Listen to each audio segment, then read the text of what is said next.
नमस्कार प्रिय मित्रों, मैं ज्योतिषकार कमल आप सबका हार्दिक अभिनंदन करता हूं आपके अपने इस प्यारे यूट्यूब चैनल एस्ट्रो कमल में। मित्रों, आज श्रीमद् भागवत के 9वें स्कंद के 15-16 दो अध्यायों पर बात करेंगे। जो बात है ये भगवान परशुराम से संबंधित है। उनके 5 बेटे थे जमदग्नि के। 4 बेटों को श्राप दे दिया कि तुम अपनी स्मृति भूल जाओ, और परशुराम को खूब विकास हो, उन्नति हो, बहुत अच्छे अच्छे आशीर्वाद इनको मिले। ये जो ग्रंथ ना सनातन धर्म के, ये कोई मामूली ग्रंथ नहीं है। ये ऐसे मणियां हैं, ऐसे रत्न हैं जिनके ऊपर पत्ते घास फूस ढके पड़े हैं, और आप मेहनत करोगे घास फूस हटाने की तो नीचे मणियां निकलेगी, हीरे पन्ने निकलेंगे, प्रबल रोशनी निकलेगी, परम प्रकाश पैदा होगा।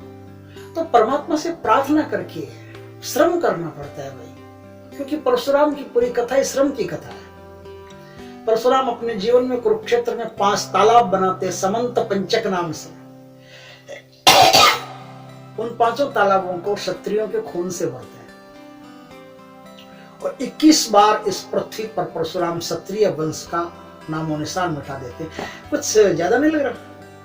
एक बार नामो निशान मिटा दोगे किसी क्षत्रिय के वंश का, तो दूसरी बार नामो निशान मिटाने के लिए तो आपको युगों तक इंतजार करना पड़ेगा। फिर क्षत्रिय कहां से लाओगे नामो निशान मिटाने के लिए?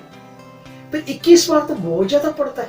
एक बार क्षत्रिय विध्वंस कर दिया, नामो निशान मिटा दिया आपने धरती पर से, तो अब दूसरी बार क्षत्रिय ढूंढने से नहीं मिलेगा भाई। बिल्ली अगर एक बार घर में आ जाए तो चूहे ऐसे दुबक के बैठते हैं कि बिल्ली दूसरी बार आओ तो खाली जाएगी, फिर चूहा नहीं मिलेगा। इतने सिंसियर चूहे हैं।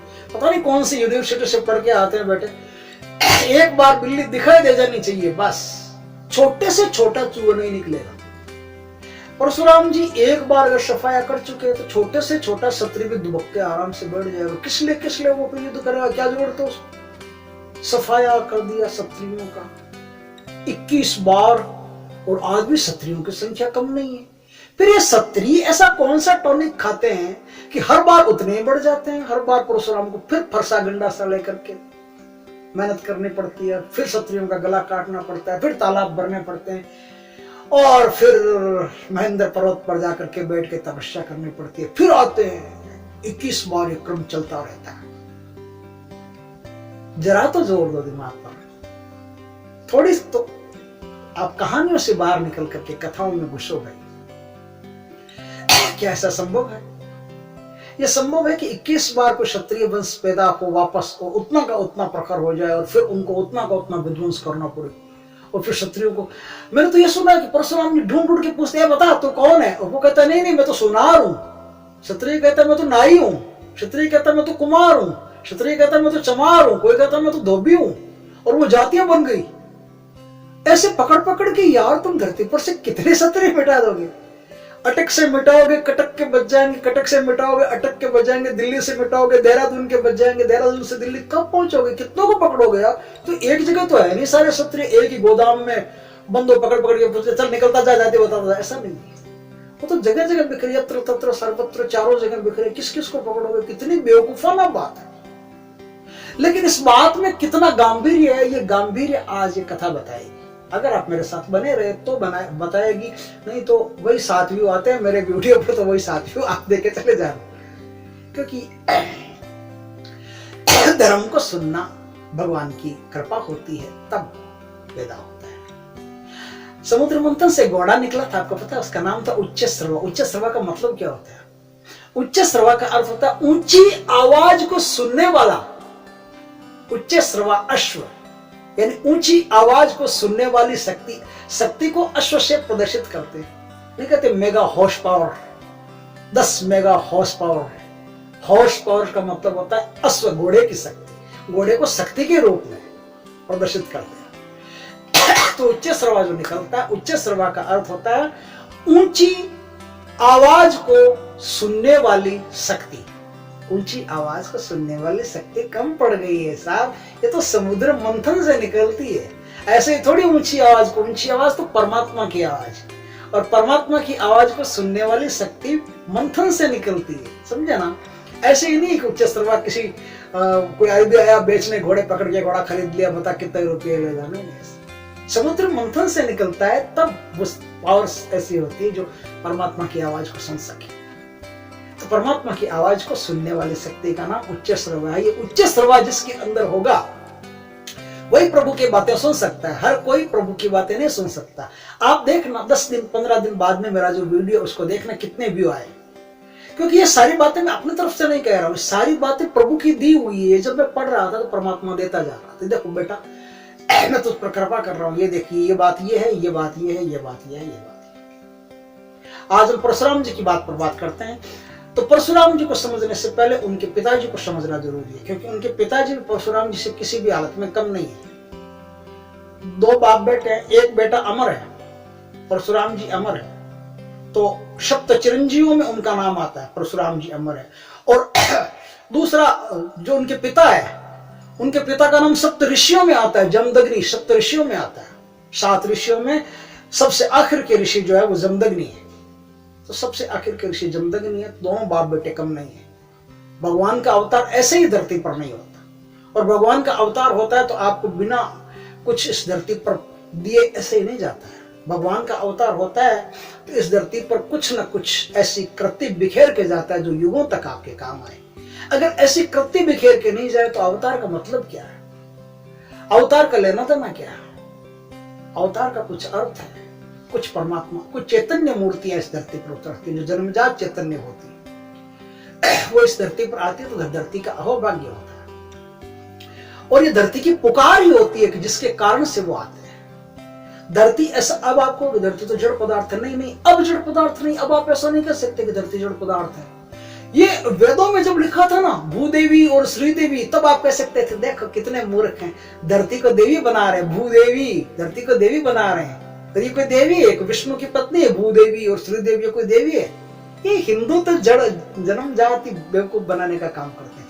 लेकिन अभी क्या है, रोस्टर के वैज्ञानिकों ने यह सिद्ध कर दिया है कि पृथ्वी बड़ी बुद्धिमान है, पृथ्वी की मेमोरी बहुत तेज काम करती है, इंसानों से ज्यादा पृथ्वी बोलना जानती है, इंसानों से ज्यादा पृथ्वी के पास शाब्दिक शक्ति है, इंसानों के पास ज्यादा पृथ्वी के पास ज्ञान है, और पृथ्वी अपना संतुलन स्वयं करती है। कई बाढ़, भूखा, सूखा जो भी आता है, वो महामारी, बैक्टीरिया वगैरह ऐसे पैदा होते हैं, धरती पर महामारियां फैलती है, या धरती पर अनावृष्टि, अतिवृष्टि होती है। तो इसका कारण पृथ्वी की बुद्धिमानी है। अब इतने सालों के बाद, ये 30 लाख साल पहले जिस समय मनुष्य इस धरती पर पैदा हुआ था, उस समय से वेद गणना करता आ रहा है उसने, और वेद ने जान लिया कि धरती जो है वो सजीव है, धरती में जीवन शक्ति पर्याप्त मात्रा में है, धरती भी एक मनुष्य से कई गुना ज्यादा जीवन शक्ति रखती है, और इसलिए धरती को भूदेवी के नाम से कहा गया। अब जाके उन रोस्टर के वैज्ञानिकों को पता चल रहा है कि धरती भूदेवी है। भाई सही लिखा वेद में। ऐसे ही आज जो बातें मैं कर रहा हूं ना, इन शास्त्रों का भी बड़ा मजाक उड़ाया जाता है। परशुराम जी के बारे में ये कहते हैं कि एक बेटा अपनी मां का सर काट देता है, वो कोई बेटा है और तुम उसको भगवान मानते हो? ऐसा बेटा जो मां का गला काट देता है वो भगवान होने के लायक है? वो आदर्श है तुम्हारा? लेकिन वो तो भगवान है तो फिर है। अब उसमें क्या कहा जा सकता है? भगवान तो है, लेकिन कैसे? ये आज की कथा आपको बताएगी भगवान कैसे है, क्या कौन सी माँ है ऐसे जिसका गला काटते हैं, क्या परशुराम का चरित्र है, क्यों परशुराम पैदा होते हैं, किस लिए पैदा होते हैं, ये सब आप आज की कथा में समझोगे। ऋचिक ऋषि के पुत्र जमदग्नि, पहले जमदग्नि को समझते हैं, उनके पिताजी को समझते हैं, फिर परशुराम जी को समझते हैं। जमदग्नि का अर्थ होता है भीड़ को जला देने वाला, दग्ध कर देने वाला। भीड़ कौन सी? वो कोई ऐसे कोई दुष्ट राजा हैं जो भीड़ को आग लगा देते हैं, ऐसा नहीं। जमदग्नि का अर्थ होता है भीड़ को जला देने वाला। ये भीड़ कौन सी है? ये चित्त की वृत्तियों की भीड़ है। आपके मन में विचारों की भीड़ उमड़ती है, एक के बाद एक, एक के बाद एक के बाद विचार आते ही रहते। आप अपने विचारों का आकलन करने लगो, और आप एक दिन चुप बैठ जाओ और सिर्फ ये देखो कि मुझे कितने विचार आते हैं। आप शाम तक आपका दिमाग खराब हो जाएगा, इतने विचार मुझे आते हैं, मुझे तो पता ही नहीं था, आज पता चला, अकेला बैठ रहा हूं तो एकांत में बैठ रहा हूं। आपका चित्त विचारों से भरा हुआ है, पूरी दुकान सजी हुई है और तरह तरह के गोदाम भरे पड़े विचार। इतने विचार आपके भीतर पैदा होते, इतनी भीड़ आपके भीतर, मेले के मेले सजे हुए। उन सब मेलों को जो अपनी योग की अग्नि से जला देता है उसका नाम जमदग्नि है। अब ये योग की अग्नि से कैसे जला देता है, इस पर थोड़ी सी बात करते हैं। कैसे? विज्ञान की बातें हैं। अब ये विज्ञान अध्यात्म की दुनिया का विज्ञान है, योग की दुनिया का विज्ञान है। आप ऐसा नहीं करना कि प्रूफ बताओ, और साइंस तो प्रूफ बताती है, और साइंस वो साइंस अलग है। मैं विज्ञान की बात करता हूँ। विज्ञान दोनों तरफ है, भीतर भी विज्ञान है, बाहर भी विज्ञान है। और देश का सत्यानाश इसीलिए हुआ कि हम विज्ञान से पीछा छोड़ा गए और अज्ञान में घुस गए। जमदग्नि एक तत्व पर काम करते हैं, वो तत्व है अग्नि। भीतर की अग्नि को वो इतना बढ़ा लेते हैं कि उस अग्नि से अपनी योग की यात्रा करते हैं। अब इस पर थोड़ा सा विचार विमर्श हो जाए तो ज्यादा बढ़िया रहेगा, क्योंकि ये दो योग की गजब की प्रक्रिया है, अत्यधिक गजब की प्रक्रिया है, और ये दोनों प्रक्रियाएं आपके सामने उपस्थित भी है। अभी मैं बताऊंगा तो तुरंत आपको पता चल जाएगा कि हाँ, ये दोनों उपस्थित। ईसा से 200 वर्ष पूर्व मौर्य साम्राज्य में एक राजा हुआ शुंगमित्र। शुंगमित्र राजा के राज्य काल में एक ज्ञानी, प्रकांड विद्वान, तत्ववेता, योग के पहले रचयिता पैदा हुए। रचयिता का मतलब, रचयिता तो भगवान शिव से बहुत प्राचीन है। ये जो योग है ना, ये गुरु शिष्य परंपरा से चलता है, लिखित नहीं था, क्रमबद्ध नहीं था। गुरु शिष्य को बताता है, फिर शिष्य अपने शिष्य को बताता है, फिर अपने शिष्य अपने शिष्य को बताते हैं। इसी तरह से ज्ञान उतरता हुआ क्रमबद्ध तरीके से, श्रृंखलाबद्ध तरीके से चलता आ रहा था, लेकिन कहीं भी लिपिबद्ध नहीं था। महर्षि पतंजलि ने इस सृष्टि में पहली बार ईसा से 200 साल पूर्व, 2200 साल के करीब इस ज्ञान को लिपिबद्ध किया। उस ग्रंथ का उन्होंने नाम दिया पतंजलि योग दर्शन। अभी ये जो तेल साबुन बेचने वाला पतंजलि नहीं, ये तो पतंजलि जी के नाम से दुकान लग गई है। अभी ऊपर से पतंजलि भगवान देखते तो सोचते कि यार क्या उपयोग किया मेरे नाम का, कहां मैं क्या सिखा रहा था और क्या से क्या बना रहा था, और तुम खाली नटबाजियां करके दुकान लगा ली मेरे नाम। क्या बात है, धर्म के नाम से सब कुछ बिकता है। खैर छोड़ो। पतंजलि ने योग दर्शन शुरू किया। पतंजलि ने योग दर्शन इस धरती पर दिया। उस योग दर्शन में क्या था, उस योग दर्शन में क्या, इस योग दर्शन में क्या, जमदग्नि वाले दोनों में क्या डिफरेंस है, दोनों किस तरह से काम करते थे, ये थोड़ा सा समझ लें आप, बढ़िया रहेगा। पतंजलि ने जहां से योग शुरू किया उस पहली लाइन का नाम है जहां से वो अपना योग शुरू करते हैं। बाकी यम, नियम, आसन, प्राणायाम, प्रत्याहार, धारणा, ध्यान, समाधि, ये सब बाद की बात है। आप शुरू जहां से होते हो, जहां से गाड़ी स्टार्ट होती है, वो एक सार गर्भित पहला तत्व है जहां से गाड़ी स्टार्ट होती है। और जमदग्नि पहला स्टार्ट है जहां से गाड़ी, पहला शब्द है जहां से गाड़ी स्टार्ट होती है। जमदग्नि की गाड़ी जमदग्नि से स्टार्ट होती है। पतंजलि की गाड़ी पतंजलि के पहले योग सूत्र से शुरू होती है। आगे की सारी प्रक्रिया तो यौगिक है, वो सब प्रक्रिया तो आपको सीखनी पड़ेगी, लेकिन जो प्रक्रिया शुरू होती है वो मैं बता देता हूं। पतंजलि ने अपने योग सूत्र का पहला सूत्र दिया, जो ये चित्तवृत्ति निरोधस्य योग है। उसको ऐसा भी बोलते हैं कि योग है चित्तवृत्ति निरोधस्य। दोनों शब्दों में वो है। कुछ पुरानी ग्रंथों में चित्तवृत्ति निरोधस्य योग से शुरू होता है, बाद के कुछ ग्रंथों में थोड़ी सी आगे पीछे कर दी गई है, तो योग को पहले लिया, चित्तवृत्ति को बाद में। बात इतना कोई फर्क नहीं, उसका बात एक ही है। पतंजलि कहते हैं कि चित्त की वृत्तियों का निरोध करने से योग उत्पन्न होता है। जामदग्नि उसी शब्द को कहते हैं कि चित्त की वृत्तियों को जला देने से योग पैदा होता है। जामदग्नि कहते हैं जला देने से, पतंजलि कहते हैं निरोध करने से। निरोध जो शब्द है, रोक देना जो शब्द है, ये शब्द हमारे लिए बहुत नया है। और जो महर्षि उनका जामदग्नि का शब्द है अग्नि से चित्त की वृत्तियों को जला देना, दग्ध कर देना, ये बहुत प्राचीन शब्द है। पतंजलि का शब्द हमारे पास नया है, क्योंकि पतंजलि का शब्द तो 2200 साल पहले का लगभग शब्द है। 2300 मान लो, 2200 मान लो, उससे कोई ज्यादा फर्क नहीं पड़ता। मैं कोई इतिहासज्ञ भी नहीं हूं तो इतिहास की बातें करूं। मैं तो ये जानता हूं कि पतंजलि नए हैं और आपके जामदग्नि भगवान पुराने हैं। तो जामदग्नि भगवान एक सूत्र देते हैं कि चित्त की वृत्तियों को जला देने से योग उत्पन्न होता है। दोनों अपने अपने रास्ते पर अपने अपने तरीकों से एकदम सही है, दोनों योग के मार्ग पर, दोनों योग की उच्च शिखर की बात करते हैं, जहां पहुंचते हैं, लेकिन दोनों के मार्ग अलग अलग है।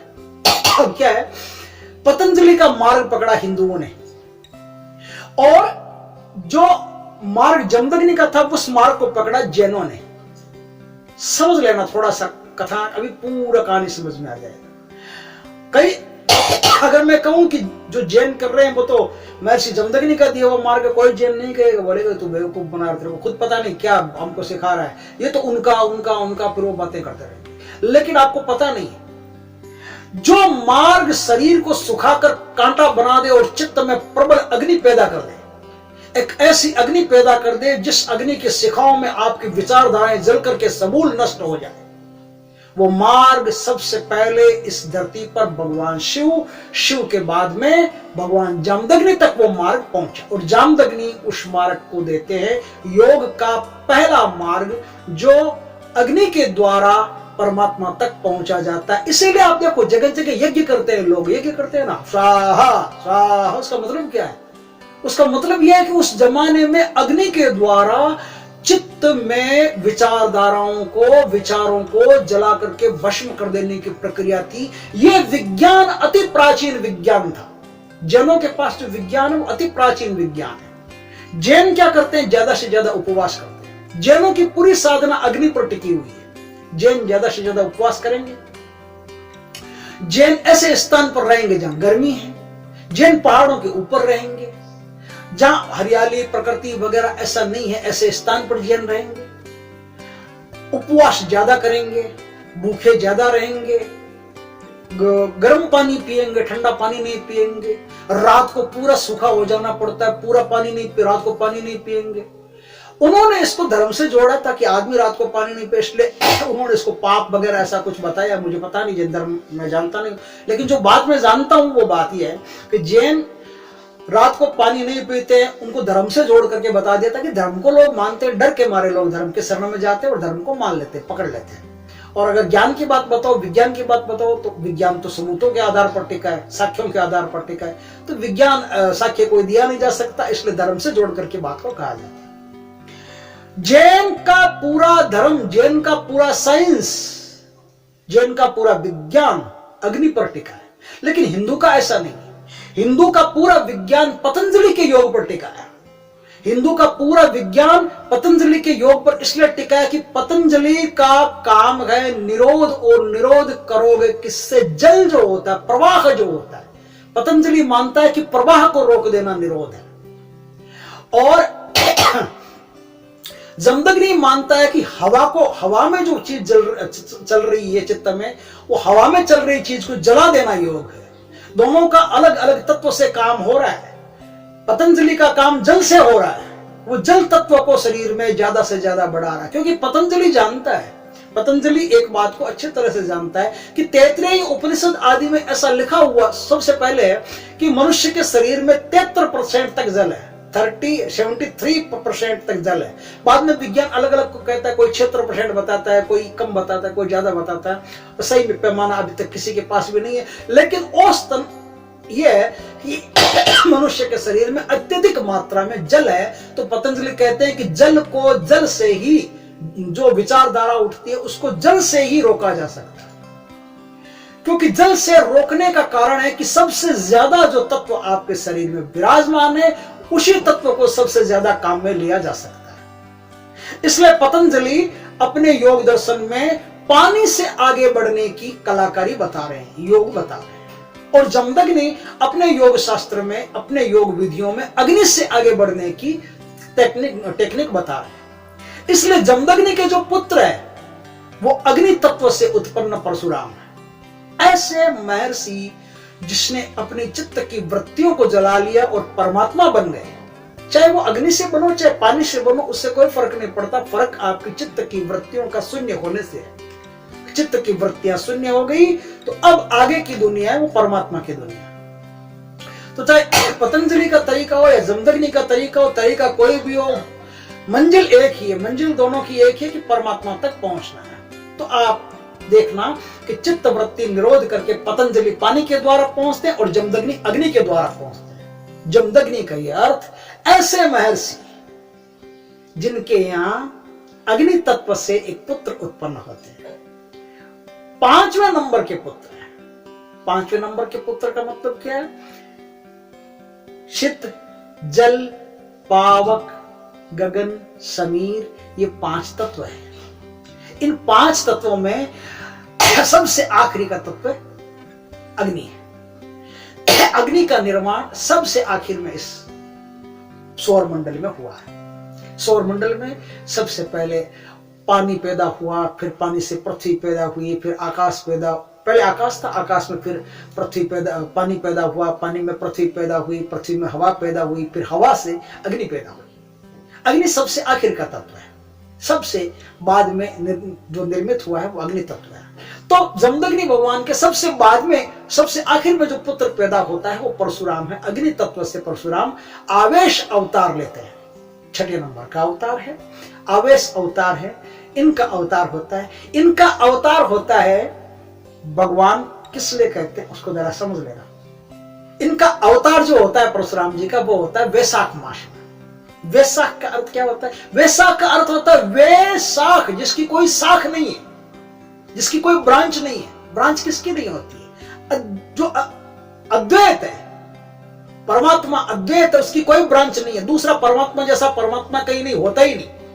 तो परमात्मा कहते हैं कि परमात्मा वैशाख में आ रहे हैं। वैशाख का अर्थ है जिसकी कोई शाख नहीं, कोई ब्रांच नहीं। एक पेड़ को देखो, हजारों टहनियों में बंटा हुआ है, हजारों टहनियां हैं, तभी वो पेड़ सुंदर लगता है। सीधा शाख नहीं हो, एकदम सीधा पेड़ अच्छा नहीं लगेगा।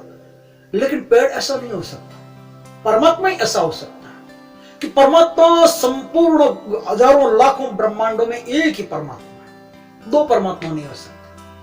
एक ही परमात्मा पूरी प्रकृति में विचरण करता है। प्रकृति उससे होकर गुजरती है, जीव उससे होकर गुजरता है, हम सब परमात्मा के अंदर विचरण करते हैं।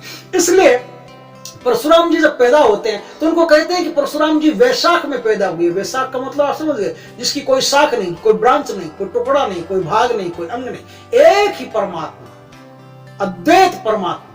वो अद्वैत परमात्मा अपना रूप इस धरती पर मनुष्य के शरीर में दिखाता है।